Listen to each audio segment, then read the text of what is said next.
This episode is sponsored by Arcat. You've heard us talk about Arcat. They've been sponsoring us forever, and we absolutely love every second of it. Hopefully you've taken the time to visit their site. This is a great tool for you. From small architectural firms to government agencies, everyone can benefit from what they've created. Arcat has huge libraries of free content, CAD, BIM, specs, lots more. Why is this important to you? Because Arcat has done all the work for you. You need a spec? It's in the CSI 3-part master format, available in multiple file formats. And this is just one example. Arcat has tons of building product content ready for you to use. It's all free, and you don't have to register to download any of the content. If you've used other sites like we have, you must register to get content. Why bother with that?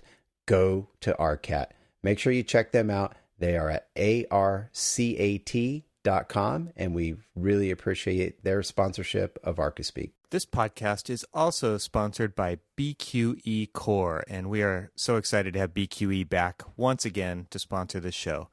Core is the award-winning solution made just for architects that combines time and expense tracking, billing, project management, and accounting in one streamlined platform. And with groundbreaking business intelligence and comprehensive mobile apps, the whole is even greater than the sum of its parts. Make work easy with Core and get a 15-day trial by going to bqe.com/core. And if you click the link inside our show notes or on the website, that will let them know that you're coming from Archispeak. We would appreciate that because that helps the show out. So please head on over to archispeakpodcast.com and click on episode 133. And in the show notes, there will be links to everybody that we've talked about here in the sponsorship section of the beginning of the podcast. But the BQE link is there and the Arcat link is there as well. So go check out all of our sponsors at archispeakpodcast.com.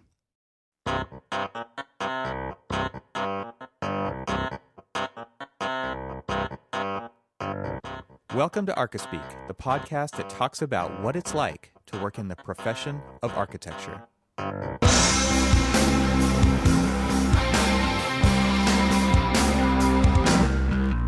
Welcome to episode 133 of the Archispeak podcast. I'm Neil Pan. I'm Evan Troxel.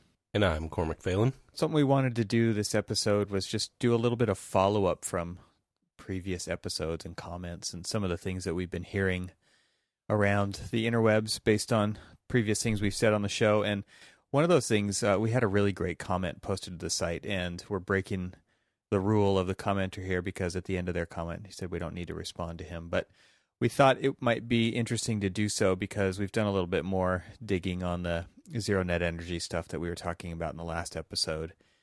And he had a bunch of questions and points to kind of make. And basically, I guess, kind of around the theme of what is the best way to do this? Is it really worth it for owners? Is it really worth it for architects to be pursuing this?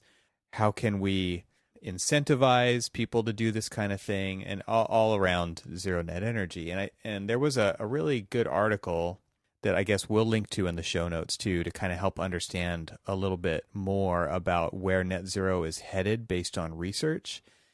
And I guess to kind of summarize, I guess I already did summarize, but just thinking about some of Lee Callisti's comment here. I mean, he really is coming from a perspective of small firms, right?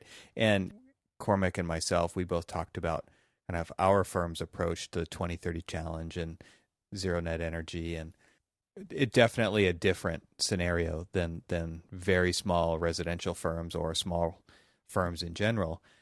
So I think the thing that I think of whenever I think of zero net energy stuff, especially now, because it still seems like it's early days. I know a lot of firms are doing zero net energy projects. A lot of firms have been doing them for a long time, especially the ones who are interested in, like you were saying when we last talked, Cormac, the Living Building Challenge. I mean, lots of firms have been doing LEED, and we know all these things are a little bit different. Right. But yeah. What I think of when I think of this is there's definitely kind of the big bell curve, right? There's the early adopters, then there's the everybody else follows in, and then there's the laggers at the very end. And the difference, I think, this time is that this is a little different than like an iPhone coming out, right, where it kind of changed everything. This is going to, and it already is in California at least, and I'm sure in several other states, where it's going to be code mandated. So it's not like you're going to get to choose to use Revit 15 years after it came out, like firms are still doing today, or you can choose to never buy an iPhone or an Android phone or whatever. But if you're going to be practicing architecture, you're going to have to follow these codes the more they get adopted, right? And by a certain date. And so what I think of every time I think about ZNE is, remember when Tesla came out with their first car? It was the Tesla Roadster, and it was $130,000 for this 2-seater car, and it was, it was a Lotus body and the Tesla innards, and I just thought, like, that's what I think of when I think of ZNE. I think of the early adopters, the people who are willing to put themselves out there as the ones who are willing to save the world, right? That's what the people who buy Teslas at that early stage are funding the R&D for the next Tesla, who are then funding the R&D for the next Tesla. And so, and we've seen that exact thing happen, right? Where they had the Roadster, then they had the Model S, and then there was that Model X thrown in there, and now there's the Model 3 coming out now, and the prices continue to drop. Adoption goes up. Now they can't keep up with demand, and everybody's kind of rooting for them. They're the underdog. And I think that's kind of the same feeling I get with ZNE. So long story long, I mean, that was just kind of a roundabout way to get there. But I really see it as, we're not seeing it a whole lot. It is hard to convince owners to spend the extra money. It's probably not worth it. But the project we're doing, that ZNE, I mean, they want to shine this beacon a little bit on themselves and say, this is what we stand for. This is where we believe things are going. And so they're willing to put themselves out there and say, we are the early adopters and we are the ones who want to save the world. And so that's just kind of my take on that. Early on, most people's hesitation to even like start pursuing stuff like that, and hell, forget even zero net energy, but even back when LEED started, and LEED sounded great, let's do a LEED building, and everybody started to rush towards it. But then they started to see, oh well, there's a huge, or at least the perception is that there's this huge upswing in my, upfront costs.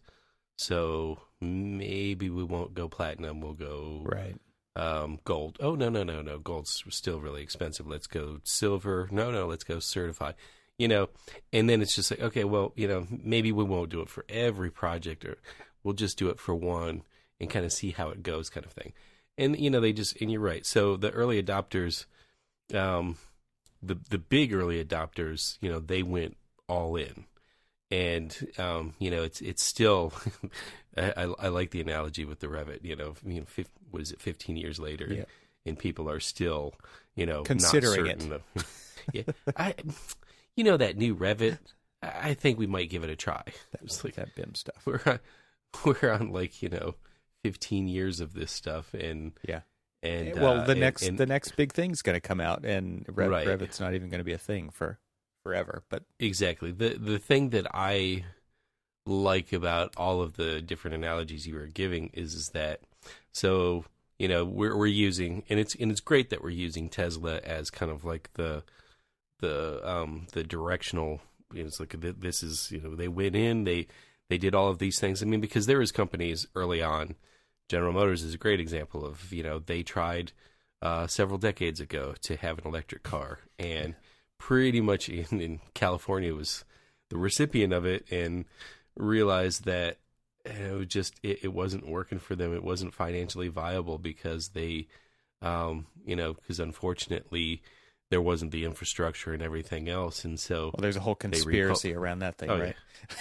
Yeah. And then they recalled them and everything else. And so, but, the taste was out there. It's like, oh, we could have had this car all this time, and think about what the technology would have been. And now, with Tesla going out there and paving the way and really just saying, you know what, forget about all the bureaucracy behind it. I'm just going to do it and keep doing it and force people to change. and it's made every single major car company now come out and push electric cars. Now Chevy's got the Volt and the Bolt. They've been forced to respond, right?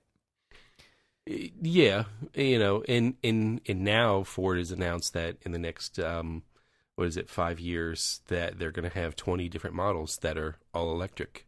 20 models from Ford. Yeah. I mean, that's amazing, right? And it's good because it's pushing them forward. Tipping not point, to talk about cars, but I mean, it was a really good analogy with now people are sitting there saying, okay, well, LEED's good and all, but for the problem that we're having with LEED is really trying to convince the owners to spend this upfront cost, or what is the value of getting the little plaque that says it's LEED certified, and it's been really hard. I mean, we've got incentives in the state of Maryland for public schools that are funded by the state to go LEED, and every one of those public schools, barring a few jurisdictions, have tried their damnedest to get around doing LEED because they feel like it's more expensive. They feel like, our maintenance department can't go out and buy all of this, new fancy green cleaning equipment and all this other stuff. And so they've tried everything to get around it. And, if you are forced to do it per code, then you can, everybody has, now we've got 20 years of, maybe not 20 years, but however many years of LEED, that we can see what the benefits are. And now we can see people, I think what's interesting about this article, and again, we'll put the link, but it's on Building Design and Construction's website, which has been a pretty good website. They've published an article that I've been in, so it's got to be good, right? Absolutely. They're citing Navigant research, and they're basically saying that it's going to increase exponentially till 2035. The spending, the market is projected to increase annually at a rate of 38.4% in North America alone on ZNE. So this is not a accounting advice or anything, but buy stock in ZNE because that's the stock ticker. No, it's not. But it seems like the trend is going to It's kind of like this. We're saying we're at the beginning of the bell curve, and so by 2035, it looks like we're going to be well into everybody's doing this. And why is that? Because that's after 2030, and California, 2030 is the date for all new commercial buildings to go zero net energy, right. and so you can kind of see where they're extrapolating these numbers from. But then, I mean, that's really where the stuff is being pushed. It's not so much being pushed in the residential arena, but I think it's going to trickle down to that because there is lots of new construction still going on. And I guess that's kind of what's interesting, and maybe this kind of leads into a follow-up topic that Neil was talking about doing, which is, Neil, do you want to introduce your other topic? Because I think this plays into it. Like, what do we do with our old buildings? I mean, because this is talking about new stuff. This isn't talking about going back in and retrofitting buildings, right? Because, that would be cost prohibitive. So yeah. What's your other thing that you wanted to talk about with? Well, before we leave this one real quick, and I hate to derail us backwards because that was a great segue, but one of Lee's questions was about, should people get a badge or tooting their own horn? And I'd just like to respond to that part and just say, that I think they should, because they're doing what you had mentioned, what Tesla has done, right? They're getting out in front of this. They're doing they're spending that money. They're spending the money. Give them they're something. Doing it. And really, that's the incubator, right? I mean, Cormac, you said 20 years of LEED. For zero net energy, we haven't been around for doing that long, but they're really setting the stage so that by 2030 there's going to be examples to go from and see how that's worked.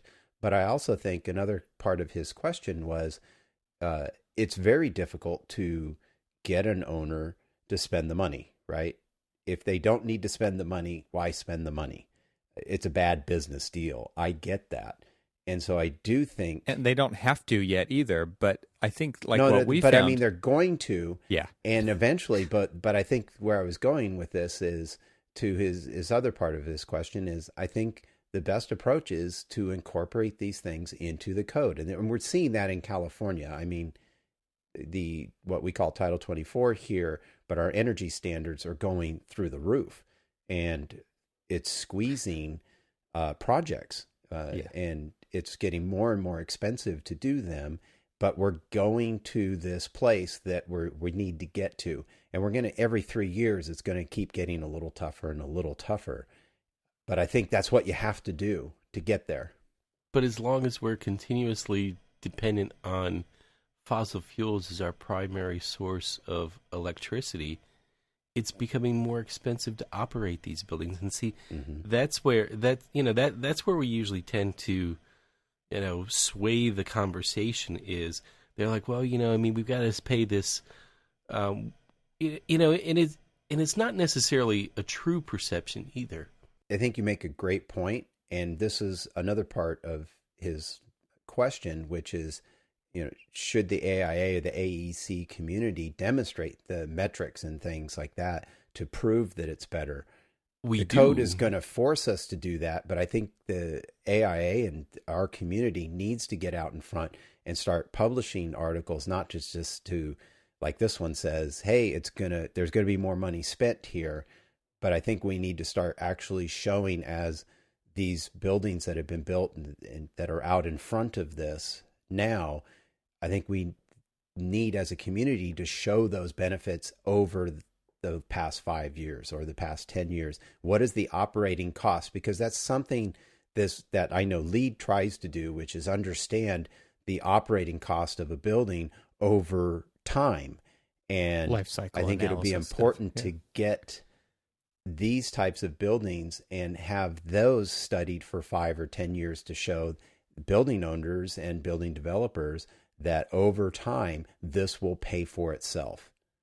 Because I think you're right, Cormac, the costs are going to continue to go up as we continue to use fossil fuels for our energy.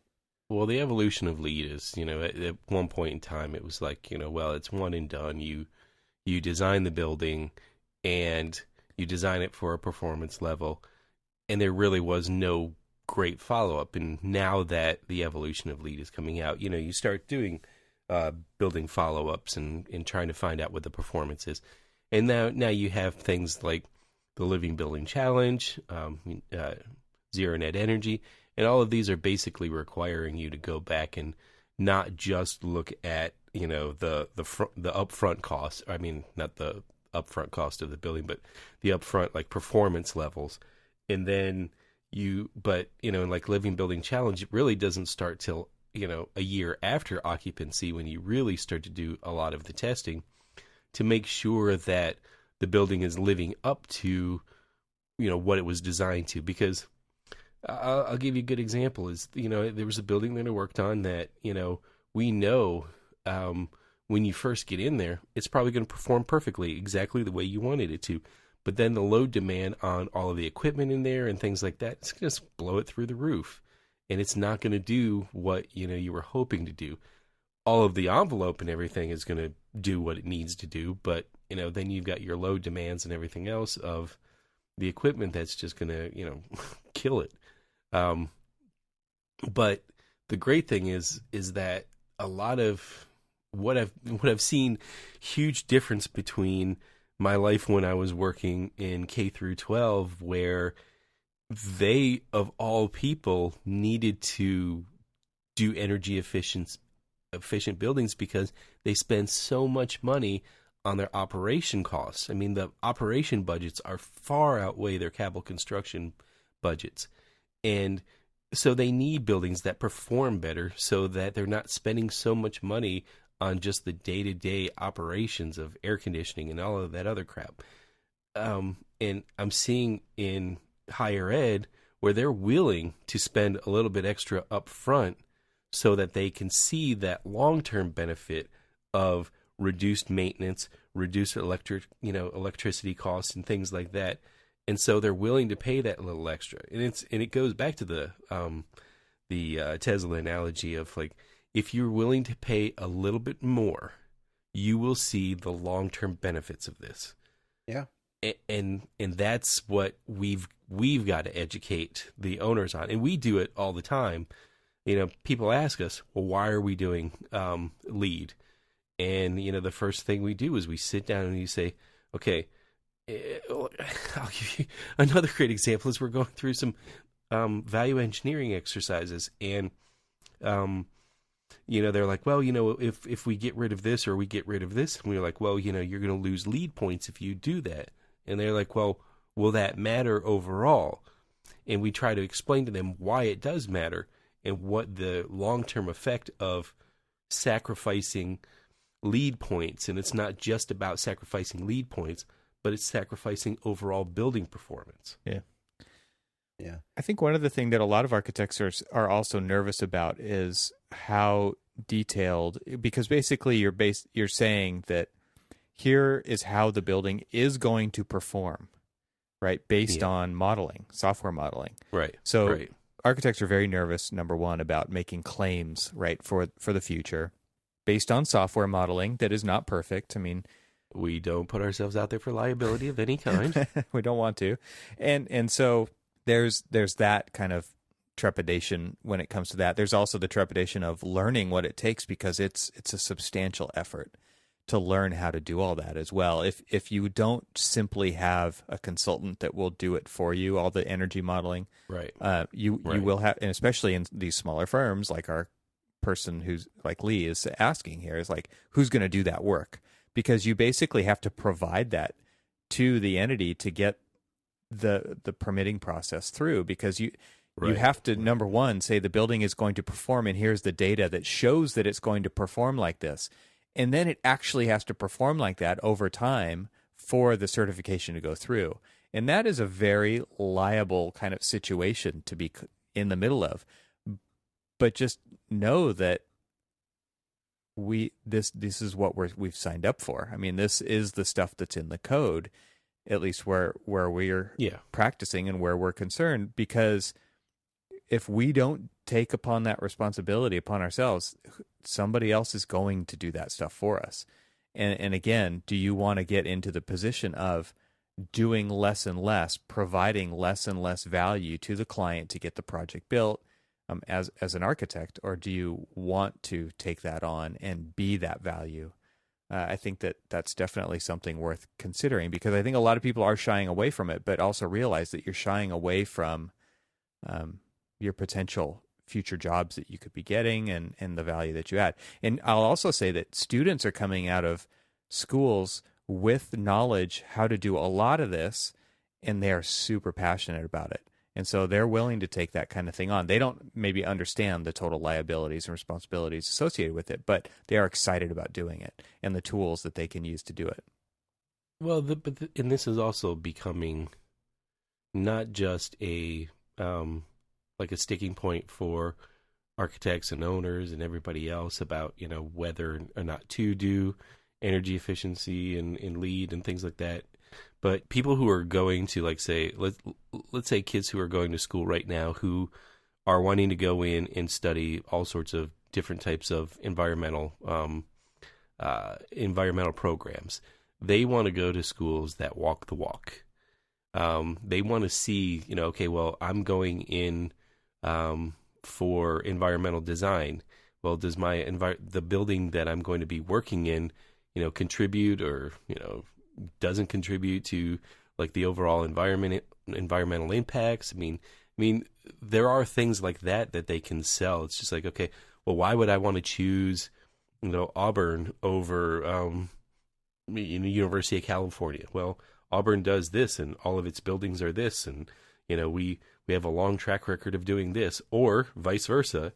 And they're like, well, you know, I mean, if I'm going to spend my money, I want to spend my money on people who are equally as passionate about what I do or what I want to do. And so I'm going to pay my money to them. And even if I have to pay a little bit more money to go to a California school, well, I'll do that because that's what I believe in. And that's, I see that growing trend as well. I mean, we do a lot of campus planning, and a lot of campus planning is built around, how these schools can become more environmentally friendly and more energy efficient, and they use that as much as a selling point for forward thinking schools, as they do on their academics. And I think that's great. And because that's just going to continue to keep changing the mindset of the people who are using the buildings. Right now, people are just like, well, how much more is that going to cost me? Do I really want to spend that much money for it? Do I really need to have, and here's another example, do I really need to have vestibules? None of our other buildings have vestibules. Do I really need to have a vestibule? Well, yes, Mr. Owner, you need a vestibule because the current ASHRAE standards require X amount of this for your overall building envelope, and the only way we can do that is with vestibules. Oh, well, you sure we can't value engineer those out? The hard part is everybody knowing all that information, and somebody says yes without knowing. Right, Mhm. right. Yeah. You don't know how that's going to ripple through. Well, you know how many times I've had to come to the defense of something that seems like low-hanging fruit on a value engineering type. You're sitting around with a round table and you've got all sorts of people who are trying to come up with ideas to make the project, fit the budgetary goals. And they were like, that right there looks like the perfect thing to cut. Yeah. And, you have to be ready to tell them why. I've got one of those you can't cut that. exact things, and it has to do with exactly what we're talking about, because on the last project that I worked on it came time to reconcile some scope and budget, and there was a bunch of exterior shade fins on the building that were shading direct heat gain and glare in windows. And, these things look like they're just attached to the building, and they could easily be detached, right? And guess what? Like, the answer is no, because that is what allows the energy model on this building to work, because it says it's going to perform a certain way. And you take those off, we have to redo all the energy model, which means we're going to recalc everything, which means your units are going to get bigger on the roof or wherever they are. They're going to get bigger, or they're going to operate longer. Exactly. And things like that, they're like, well, okay, so they're a little bit bigger. Well, let's take, for instance, they're a little bit bigger. So now, because you have increased the solar heat gain on your building, it means that the units have to work longer throughout the day to provide the same comfort level as you did when they had the shading on there. So now you've increased your electrical costs. Not only have you increased your upfront cost of larger units, but now your life cycle costs, you've increased that, and now those are working harder. And got to you replace did that them sooner, and they cost more. You did that, yeah, and you did that all to save, let's say, $40,000. Yeah. And then and so you go through all of that. I just did that on my current project where, we were looking to save some money. And of course, things like that are viewed as low-hanging fruit for, it's like, oh, yeah, well, that's an easy one. That's no brainer. Let's take those off. Yeah, that's like pulling the thread on the sweater, though, right? Because it runs deep. Yep. and it just goes, and it's like, well, you were going to have this type of glazing because we were shading it. And, through the high periods of time, we didn't really need the higher performing glass and so now you need the higher performing glass. So now you've saved this money, but you've had to add this money to get the same effect as this one little shade. It's interesting, and you need to know, and that's actually, one of his questions was, does it drive up the cost? Well, sometimes decisions make a huge impact, just like the sunshading devices do on a building, and especially like in your climate and where some of these buildings that we work on are. If you're down in the southeast United States, well, guess what? High sun, lots of southern and western exposure just beating into that building, and if you're not doing something to counteract all of that, it's going to just, your energy costs, your operating costs is going to be longer. The longer that those, and another thing, the longer those units run throughout the thing, you had kind of hinted to it. You're going to replace them faster because the life cycle of that particular unit is being diminished, and now you have to change the filters more and more often. Yeah. So now you're spending a lot more money on those, and then your motors break down, and then this, and then. Well, yeah, it just brings up a good point. All hell breaks loose. Yeah. Exactly. It really does. It brings up a good point that, and you see this, I'm sure, a lot too, because these buildings that we're designing are going to last for, I don't know, 50, let's just say 50 plus years for a nice round number. But the people who are getting these projects built on the teams, the user groups and the multi-headed monsters of all these different client groups and stuff, how long are they going to be involved in the project? No, actually, one of my favorite tons of turnover, right? Will this break down before before I leave the university or before I retire? Yeah. Right. So, I mean, on the last project that I did, the dean was not even going to get to sit in his new office. I mean, it was actually it's the dean's office. He will not be the dean in it. And so that just kind of shows you where a lot of the thinking, now not always, there are definitely people out there who are thinking about the next generations of people who are going to be using these, and they're making their decisions based on what they think is best for the next generations. But there is also a contingent of people who are very much only thinking about the next 2 years. Like, what do I need to do? Because this is my stepping stone to the next thing. And they're making decisions that are going to hopefully make them look good in the short term. And then they don't care about it after that. And I think that's something that we run into time and time again with decision makers. You can tell the difference immediately between the two. But that's something that we see all the time. People are totally willing to cut corners now because they're not going to be involved later. And that's a big problem as well. Absolutely. Bringing this around a little bit to the residential side, one of the good news, let's end this topic maybe on a positive here. Woohoo, yeah. And maybe this is just in California. I don't know. I'm sure it's happening all over the country. But having solar panels, PV on our houses here, and I'm talking mostly newer developments here, that is becoming a selling point. And this is getting back to one of his Lee's last portions of his questions here. It is becoming a selling feature, and not so much that. I think what's happening is there's definitely a little bit like, well, hey, I can do this, and it means my bills are going to be lower, and I can beat my chest over the next guy next door. So he wants to have that, or she wants to have that too. And so I think it's certainly building, and maybe I'm just in a bubble here in the Bay Area, in San Francisco Bay Area, that we're seeing more and more and more of that. And it's becoming much more popular. So there's some good news here that it is happening. It is bringing down bringing up the net zero energy of these residential houses and multifamily developments that I'm working on.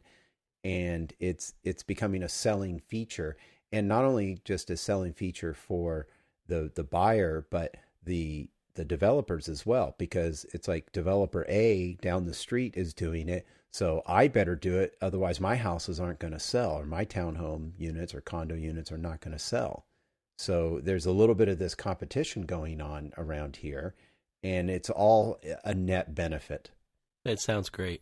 It really does. I wish it were more than just, isolated to California. The problem is that when developer A, who's not doing solar panels or solar hot water or, tankless hot water and all this other stuff, when he's not doing that, all he's going to do is just sell it cheaper because he's going to sell them. Yeah, they will sell. They will sell.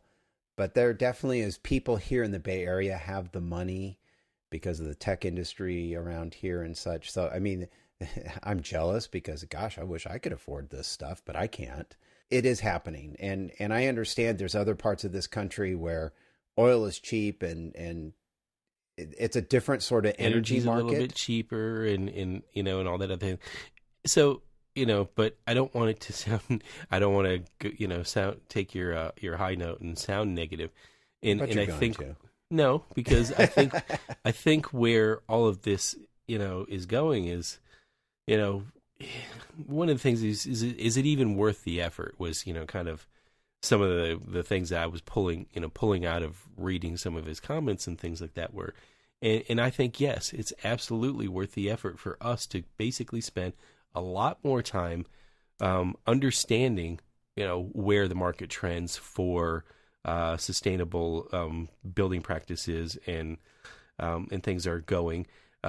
Is it worth our time to not only understand that stuff, but understand the ramifications of the upfront costs, the overall life cycle, your overall energy expenditures throughout the thing, your maintenance on all of this stuff, and to be able to sit down with a client, especially in a residential, because I mean, if you can sell somebody something that directly impacts their wallet and show them that you should be doing this,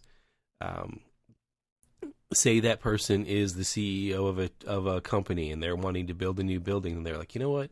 I mean, all of these things that I did in my house that have saved me money, sure, it was, I could have bought this house or built this house for, let's just throw out a generic number, $150 a square foot. Without all of this stuff, I know. That's why I said, let's just throw out a generic number. But I spent $175 a square foot and got all of this savings back. And so my return on my investment, could have been, over the course of 20 years, but I really saw it in the first 5 years. And now it's just paying me back, with all of this cost savings that I have and all of this maintenance free, materials and stuff that I'm using. And so then he's going to say, I'm going to go and I'm going to do this. I'm going to do this to our new building, and let's do that. And you just need to kind of like go through this whole effort of trying to teach them how to, sustainability, unfortunately, right now. And I hate to say that, this is kind of, it was a no-brainer, centuries ago. And we just made everything easy because, we got air conditioning and all this other stuff. And let's just throw technology at it. And now we're like, ooh, crap, that wasn't really the right thing to do. Let's go back to, the way things were. And unfortunately, once you dangle a carrot in front of them, they don't want to give it back. Yeah. So you raised the question, Cormac, is it worth our industry to invest in research and figure this stuff out and sell it to our clients and such? The article that we'll be posting here that Evan gave us to talk about here says HVAC products and services, at least, or products and services in general, are going to hit $1.4 trillion by 2035, or this whole industry is going to grow at a 45.8% rate to $172.6 billion worldwide. So I guess worldwide. But what I'm getting at is that there's money here, and for us as architects, we need to be out front if we want to take advantage of what this article says here, the growth in Z&E over the next, well, I guess what it'd be to 17 years from now, or over the next 17 years till 2035. Yes, the answer is yes. There is money there to be made. And we need to be out in the forefront of this, whether you're doing residential projects or commercial projects. Absolutely. Well, unfortunately, and do it. I think it's really hard to be in the position that somebody like Lee is in, because Cormac, you're giving an example of a CEO doing this, and I mean, really, it is architecture just for the CEOs out there. I mean, I'm a homeowner, and there are definitely thoughts that crossed my mind of, oh man, I'm not going to do that because I'm not going to be here in X years, because I'm not going to realize the value out of that. I think it's totally different in the commercial world and in the public space where you're doing a building on a campus, and that campus is a legacy, and there's people who are going to you don't want to be found out for your failures 20 years down the road, right? You want that building to be as good or, as it possibly can be, so that it's still working for that campus, and there's lots of accountability there. But when you're doing residential and you're trying to say that architecture is for everybody, and hire an architect, right? Don't just go buy a developer house. Don't just go buy that tract house. Don't go just buy that, architecture's for you too. It's really hard to convince somebody who's spending their life savings on a house to spend the extra money, unless they really are concerned about future generations and they really are going to stay there for, all the way through their retirement or whatever it is. I mean, there's just so many ways to look at this and so many angles to play out that I think we can agree that it's the right thing to do, but it doesn't mean it's what the people are going to choose to do. Well, unfortunately, that's highlighting a shift in the way that we live nowadays, because there used to be a time when generations would grow up and pass the house on, mom and dad would pass on, and they would then pass the house on, and those kind of things. And we don't live like that anymore. We go into buying a house. It's like, will I be able to sell this in 5-10 years and make money on it? Where exactly, and make a return on my investment. And how little can I spend until I get there? Right? Exactly. And honestly, I mean, if we had conscientious developers and things like that really wanted to make a difference and say, okay, you may only be here for 10 years, but you're going to be spending, instead of spending $100 a month on your electric bill, because, we did all of these improvements and stuff on it, you're only going to be spending $25 a month on your electric bill. And, start showing them all of these benefits and return on investments and why they want to spend for all these upgrades and things like that. I mean, it's just, I think sustainability and the green movement and all of these other things that have been, call them movements and all this other stuff, they've been around forever, Yeah. And, they're not fly by night. And for you. And the problem just is just like, people right now, everything is cheap and easy for them. Why does Germany lead the world in solar energy? It's because their energy is really expensive. When I lived there, the amount that we're paying now for gas, they were paying that and then some in the late 80s. Yeah. And so if that's the cost of energy, you're going to want to figure out a way to make it a little bit cheaper or spend less on it. And that's why they lead the world in, residential energy or residential solar use, because it's just smarter. Yeah. But it's because they had to live with really high gas prices and really high energy costs. Now that they're practically energy independent because of renewable energy, they're like, okay, well, this was hell this was a no-brainer. But we've never been forced to suffer under really, really high, or we're just like, well, we know it'll come back down. Yeah, the gas price right now is $3 a gallon, but don't worry, it'll come back down. It'll come back down to $1.50. We've had those pain points at times, and it has come down.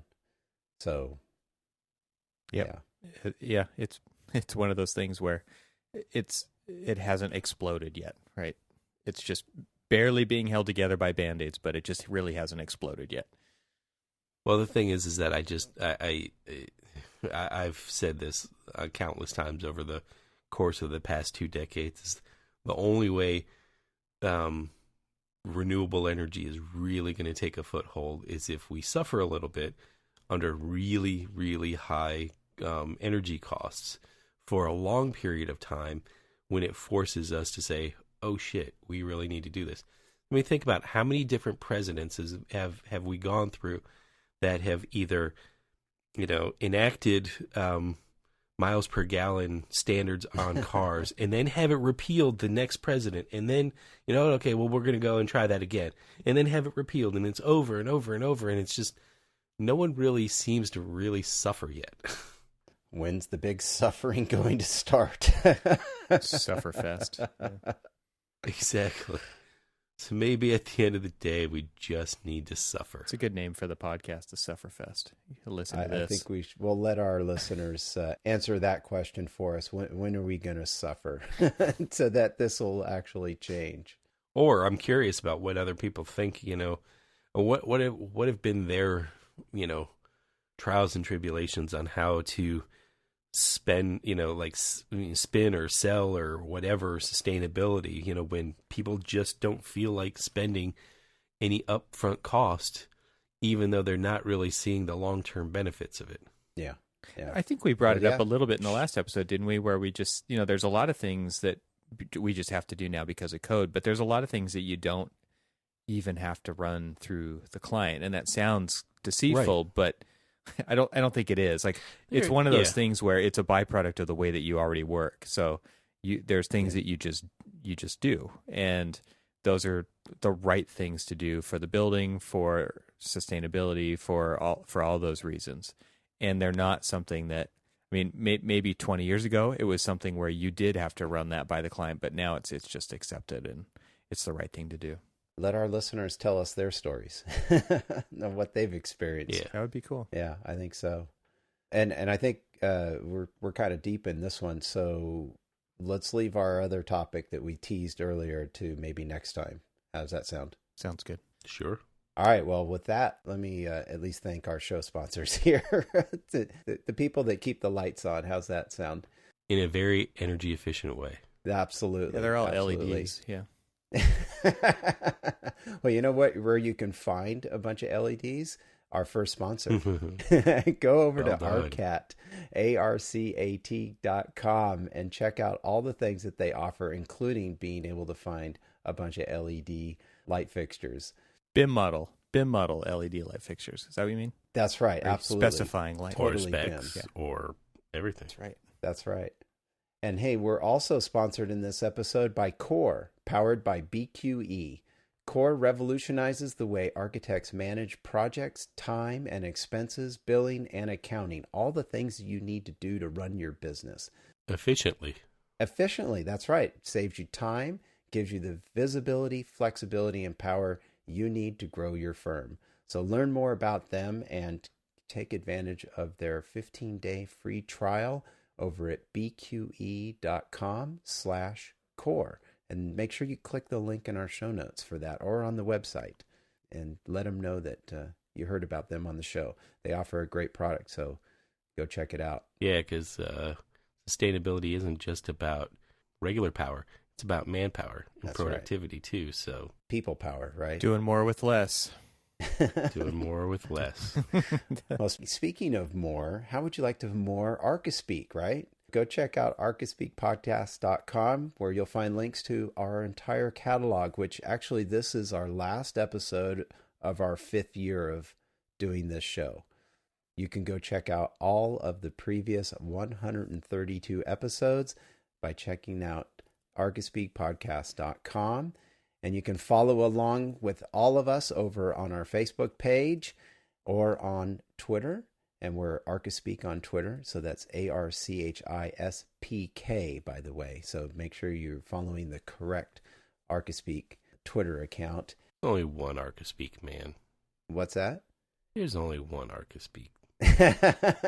That's right. We wish. There's only one. Well, actually, there's 3 of us, but there's only one Archispeak. Hey, with that, everyone, thanks for listening, and tell a friend, stay subscribed. We'll catch you next time. See ya. See ya, and stay green. Green. That has a whole different meaning in California now. I joined the choir to sing.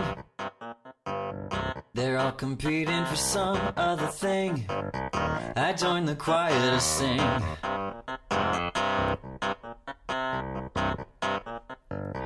I joined the choir to sing. They're all competing for some other thing. I joined the choir to sing.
to God, service my city with all that I've got. But when I'm running, pleasure is here, so I run. I'm meant to run, this is clear.